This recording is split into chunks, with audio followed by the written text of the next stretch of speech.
அனைவருக்கும் தெய்வீக வணக்கம். நான் உங்கள் Karthik. Welcome to divine truth YouTube channel. இன்னைக்கு நம்ம பார்க்க போறது நாளைய தினம் செப்டம்பர் 7ஆம் தேதி சனிக்கிழமை விநாயகர் சதுர்த்தி. உங்கள் ஒட்டுமொத்த பிரச்சனைக்கும் ஒரே நாளில் முடிவு கட்ட இரவு 12 மணிக்குள் எப்படியாவது இந்த இலையை எரித்து விடுங்கள் போதும். முதல் விஷயம், நம்ம சேனலுடைய அனைத்து சப்ஸ்கிரைபர்ஸ் மற்றும் வியூவர்ஸ்களுக்கு இனிய விநாயகர் சதுர்த்தி நல்வாழ்த்துக்கள். உங்க வீட்டில் இருக்கக்கூடிய எல்லாருக்குமே என்னுடைய வாழ்த்துக்களை மறக்காம நீங்க சொல்லிடுங்க. அதே போல உங்களுடைய வாழ்த்துக்களையும் நம்ம கமெண்ட் பாக்ஸ்ல எனக்கு நீங்க சொல்லுங்க. விநாயகர் சதுர்த்தியை முன்னிட்டு ஆல்ரெடி ஒரு முக்கியமான சிறப்பு பதிவை ஆல்ரெடி நம்ம அப்லோட் பண்ணியிருக்கோம். இப்ப நம்ம பார்க்க போவது இரண்டாவது பதிவு. இன்னும் நிறைய சிறப்பு பதிவுகளை நம்ம அப்லோட் பண்ண போறோம். நாளைய தினம் உங்களால எந்தெந்த மெத்தட் யூஸ் பண்ண முடியுமோ அதை அனைத்தையுமே நீங்க ஃபாலோ பண்ணலாம். ஏன்னா எல்லாமே ஒரு நாள் மட்டுமே செய்யக்கூடிய தாந்திரிகங்கள். மேலும் நம்ம சேனலை ரெகுலரா பார்க்கிறவங்களுக்கு தெரியும், நம்ம அப்லோட் பண்ணக்கூடிய அனைத்து வழிமுறைகளும் மிகவும் எளிமையானதாக இருக்கும்.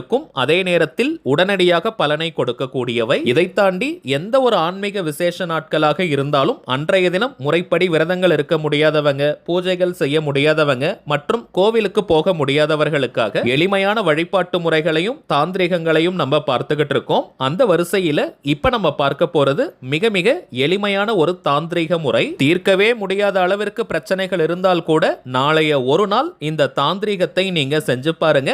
மேஜிக் போல அந்த பிரச்சனைகள் அனைத்தும் தீரும். சரிங்க, நம்ம பார்க்க போகும் அந்த ஆற்றல் மிக்க தாந்திரிகம் என்ன, அதை எப்படி எந்த நேரத்தில் செய்யணும்ன்றத இந்த வீடியோல டீடைல்டா நம்ம தெரிஞ்சுக்கலாம். அதற்கு முன்னாடி நம்ம சேனலை இப்பதான் நீங்க ஃபர்ஸ்ட் டைம் பாக்குறீங்கன்னா மறக்காம சப்ஸ்கிரைப் பண்ணிக்கோங்க. பக்கத்துல இருக்க பெல் ஐகானையும் பிரஸ் பண்ணிக்கோங்க. அப்பதான் அப்லோட் பண்ற எல்லா பயனுள்ள தகவல்களும் உடனடியா உங்களுக்கு நோட்டிபிகேஷன்ல வரும். முதலாவதாக விநாயகர் சதுர்த்தி திதி நேரத்தை ஃபர்ஸ்ட் நம்ம கிளியரா தெரிஞ்சுக்கலாம். வாக்கிய பஞ்சாங்கத்தின்படி இன்றைய தினம் செப்டம்பர் மாதம் 6ஆம் தேதி வெள்ளிக்கிழமை மதியம் 1:48 சதுர்த்தி திதி ஆரம்பமாகுதுங்க. நாளைய தினம் செப்டம்பர் 7ஆம் தேதி சனிக்கிழமை பிற்பகல் 3:38 சதுர்த்தி திதி நிறைவு பெறுதுங்க. பொதுவாகவே சூரிய உதயத்தின் போது எந்த திதியின் ஆதிக்கம் அதிகமாக இருக்கோ அன்றைய தினம் அந்த திதியின் அதிர்வலைகள் நிறைவாக இருக்கும். அதன் அடிப்படையில் நாளைய தினம் செப்டம்பர் 7 சனிக்கிழமை விநாயகர் சதுர்த்தி. மேலும் இப்ப நம்ம பார்க்க போகும் இந்த தாந்திரிகத்தையும் நாளைய தினம் விடியற்காலை 4 மணி முதல் நள்ளிரவு 12 மணி வரை இருக்கும் இந்த இடைப்பட்ட நேரத்துக்குள்ள எப்ப வேணாலும் நீங்க செய்யலாம். விநாயகர் சதுர்த்தி மற்றும் விஜயதசமி இந்த 2 நாட்களுமே வருடத்தின் மிக மிக முக்கியமான நாட்கள். இதற்கு காரணம், இந்த 2 நாள்ல நம்ம ஸ்டார்ட் பண்ணக்கூடிய எந்த ஒரு செயலாக இருந்தாலும் அது மிகப்பெரிய வெற்றியில் முடியும். இந்த 2 நாட்களுமே நம்ம ராகு காலம், யமகண்டம், குளிகைன்னு எந்த நேரத்தையும் பார்க்க வேண்டாம். 2 தினங்களுமே வெற்றி திருநாள். சோ இந்த 2 நாட்களிலுமே ஏதாவது ஒரு நல்ல விஷயத்தை நம்ம ஸ்டார்ட் பண்றது மிகுந்த பலனை கொடுக்கும். சோ யாருமே நீங்க தவற விடாதீங்க. நாளும் கோளும் செய்வதை போல நல்லவர்கள் கூட செய்ய மாட்டாங்கன்றது பழமொழி. சோ இப்ப நம்ம பார்க்க போகும் இந்த தாந்திரிகத்தை செய்ய போறவங்களுக்கும் ராகு காலம், யமகண்டம், குளிகைன்னு எதையுமே நீங்க பார்க்க வேண்டிய அவசியம் இல்லை. உங்களுக்கு எத்தனை விதமான கஷ்டங்கள், துன்பங்கள் இருந்தாலும் நாளைய தினம் இந்த தாந்திரிகத்தை நீங்க செஞ்சு பாருங்க. விநாயக பெருமானின் அருளால் பூரணமாக அந்த கஷ்டம் முடிந்துவிடும். இந்த தாந்திரிகத்தை எப்படி செய்யணும்ன்ற லைவ் டெமோ வீடியோவை நம்ம பார்க்க போறோம். அதற்கு முன்னாடி இந்த மெத்தடை ஃபாலோ பண்ண போறவங்களுக்கு ஏதாவது கட்டுப்பாடுகள், தடைகள் இருக்கான்னு கேட்டீங்கன்னா நிச்சயமாக சில கட்டுப்பாடுகள் இருக்குங்க. இந்த மெத்தடை ஃபாலோ பண்ண போறவங்க நாளைய தினம் கட்டாயமாக நீங்க குளிச்சிருக்கணும். தலைக்கு குளிக்கணும்ன்ற அவசியம் கிடையாதுங்க. நார்மலா நீங்க குளித்திருந்தாலே போதும். அதே போல நாளைய நாள் முழுவதுமே அசைவத்தை முற்றிலுமாக தவிர்க்கணும். விநாயகர் சதுர்த்தியாக இருப்பதனால மோஸ்ட்லி யாரும் அசைவம் சாப்பிட மாட்டாங்க. இருந்தாலும் இந்த தகவலை நான் ஷேர் பண்ணிக்கிறேங்க.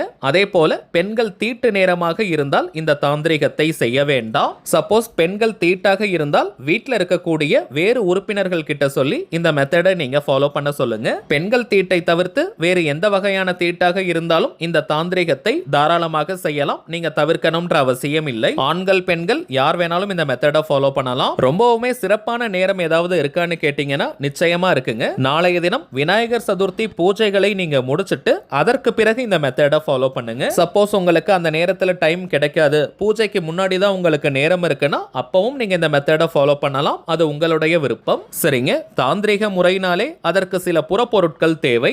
இந்த மெத்தடுக்கு பிரதானமாக நமக்கு தேவைப்படுவது எருக்க நிலை. நாளைய தினம் இந்த எருக்க நிலைன்றது நமக்கு சுலபமாக கிடைக்கும். சாதாரணமாகவே சிட்டி அவுட்டர்ல இருக்கிறவங்களுக்கு எப்பவுமே இந்த எருக்க நிலை கிடைக்கும். நாளைய தினம் சிட்டில இருக்கிறவங்களுக்கு கூட இந்த இலை கிடைப்பதற்கான வாய்ப்பு அதிகம். அதிகம். எருக்க மாலை விற்கிறவங்க கிட்டயே இந்த இலை இருக்கான்னு கேட்டீங்கன்னா கட்டாயமா கொடுப்பாங்க. எந்தெந்த பிரச்சனைகளுக்கெல்லாம் நீங்க முடிவு கட்டணும்னு நினைக்கிறீங்களோ அத்தனை இலைகளை நீங்க எடுத்துக்கோங்க. அந்த இலையில ரெட் கலர் அல்லது பிளாக் கலர் பென்ல தாங்க இப்ப நம்ம பார்க்க போவதை போல எழுதணும். சிவப்பு அல்லது கருப்பு நிறத்துல தாங்க எழுதணும். மற்ற கலர்களை நம்ம யூஸ் பண்ண கூடாது. கடன் பிரச்சனை இருக்கிறவங்க வெறும் கடன் அப்படின்ற வார்த்தையை நீங்க எழுதுங்க.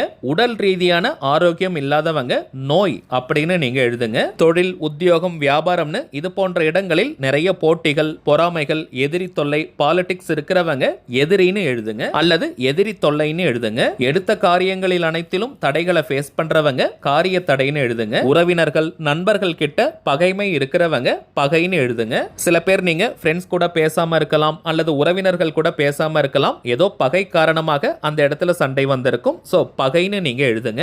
பகைக்கும் எதிரி தொல்லைக்கும் வித்தியாசம் இருக்குங்க.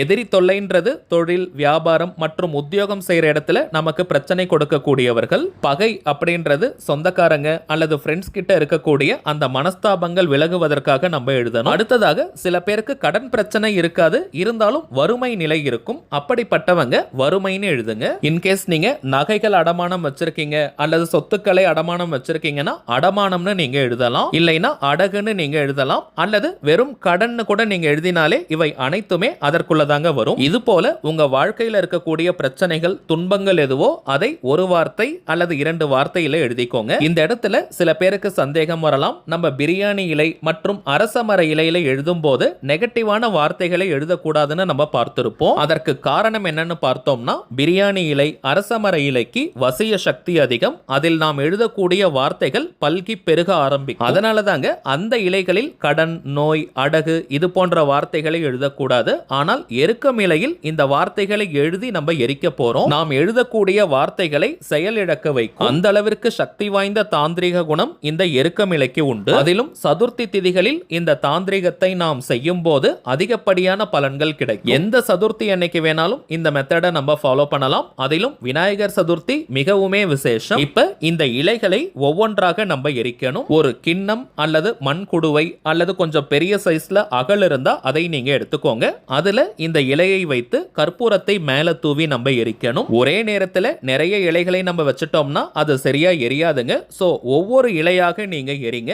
அப்பதான் அதற்கான முழுமையான பலன்கள் கிடைக்கும். பச்சை இலையாக இருந்தாலும் மேல நம்ம கற்பூரத்தை தூவி எரிக்கும் போது இந்த இலை நமக்கு முழுமையாக எரியும். குறைந்தபட்சம் நாம் எழுதியிருக்கும் அந்த எழுத்துக்கள் எரியும் வரை அந்த இலையை நீங்க எரித்தாலே போதும். வீட்டுக்கு உள்ள அல்லது வீட்டுக்கு வெளியேன்னு எங்க வேணாலும் இந்த தாந்திரிகத்தை நீங்க செய்யலாம். எந்த இடத்துல எரிச்சா கொஞ்சம் சேஃபா இருக்குமோ அப்படி நீங்க எரிக்கணும். இந்த இலைகள் அனைத்தும் எரிந்த பிறகு அந்த சாம்பலை வீட்டுக்கு வெளியே தாங்க நம்ம தூக்கி போடணும். வீட்டுக்கு உள்ள இருக்கக்கூடிய டஸ்ட்பின்ல போட்டுறாதீங்க. வீட்டுக்குள்ள நீங்க எரிச்சாலும் சரி, வீட்டுக்கு வெளியே நீங்க எரிச்சாலும் சரி, அந்த சாம்பலை வீட்டுக்கு வெளியே தாங்க நம்ம தூக்கி போடணும். இப்ப நம்ம பார்த்ததை போல இந்த எளிமையான ஆற்றல் மிக்க தாந்திரிகத்தை நீங்க செஞ்சு பாருங்க. உங்களுடைய துன்பங்கள் அனைத்தும், உங்களுடைய பிரச்சனைகள் அனைத்தும் மின்னல் வேகத்தில் தீர்வது உறுதி. சரிங்க, அவ்வளவுதான் இந்த பதிவு. நிச்சயமா உங்களுக்கு பயனுள்ளதா இருந்திருக்கும்னு நினைக்கிறேன். மேலும் இந்த வீடியோ உங்களுக்கு பிடிச்சிருந்தா மறக்காம லைக் பண்ணுங்க. நம்ம சேனலையும் சப்ஸ்கிரைப் பண்ணிக்கோங்க. தேவைப்பட்டுச்சுன்னா உங்க ஃப்ரெண்ட்ஸ் அண்ட் ஃபேமிலிக்கும் இந்த வீடியோவை ஷேர் பண்ணுங்க. அடுத்ததா இன்னொரு முக்கியமான தலைப்போட நான் உங்களை சந்திக்கிறேன். இன்றும் அன்புடன் கார்த்திக். நன்றி.